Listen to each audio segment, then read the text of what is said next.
মাত্র চলে আসলাম পশ্চিম ডাল আহতুল্লাহ ব্রিজের কাছে চলে আসলাম, মানে সাথে থাকবেন ভাই। রহমত ভাই, আম কত রে? নাম উল্টা পুল্টা গনকে ভাই, তাহলে কি কম না আলাউদ্দিন ভাই, আম কত এটা? ও আম 100 টাকা কেজি বেচতেছি ভাই, আম রূপালি। ও এটা কোন দিয়ে আনছেন? এই যে বাড়ির পাশেই এক বাইরে বাড়ি আইনা দিয়া গেছে, আখের বাড়ির কাছে। মিষ্টি কিরকম? মিষ্টি ভাই গ্যারান্টি, গ্যারান্টি দেখতে পারেন। এ দেখতেছেন আমরা অবশেষে ভিডিও না হাজির হলাম, আর সাথে থাকবেন। নতুন আম দেশে আম নাইমে গেছে। ভিআইপি কাস্টমার আছে।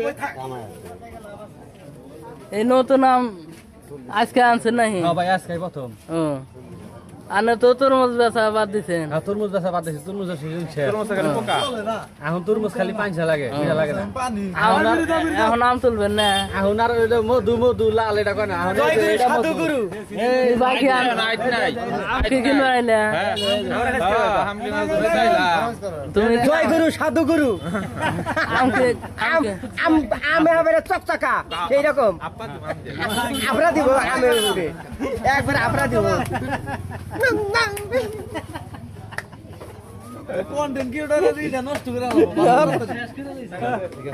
আচ্ছা মডেলে কয় এনে কিনাম কিনবা নি আম পা যাবো। তুমি দি কত দাও? না ভাই, তুমি দি কও। হ্যাঁ তুমি কও। যদি আম কিনবা চান আনেরা সাথে থাকবেন। এটা হলো আদুল্লাহ ব্রিজের কাছে আইবেন, আলাউদ্দিন ভাইয়ের দোকানে চলে আসবেন। আনেরা আম যদি কিনতে চান, ভালো ভালো আম আছে। আম আবার কালকে উঠাইবে না? হ্যাঁ ভাই, কালকে প্রতিদিন থাকবো আম দিকে। দুধ দিব কারা? আমের নাকি দুধ কারা দিব? দুধ যে কেরা দিবে এটা তো না। আমি মেয়েদার খেয়েছেন, মেয়েদার আমের নাকি দুধ দেবো কারা? এটা খাও। আমার নাকি দুধ বাচ্চা আছে। আমার না ওটা চলবো না তো, গায়ে দুধ নাকবো বাচ্চা দুই লিটার দুধ দেবো। আম কিনে না দুধ দাম খাবেন না। এটা খোরশেদ ভাই কয়ে দিব। ওটা ভালো দুধ, আলি দুধ নাকবো। কিন্তু আম কিনে না যাবেন, দুধ বাজারে কিনে দুধ দাম আলি দুধ নাকবো, আলি দুধ। তাছাড়া হবো না। কোন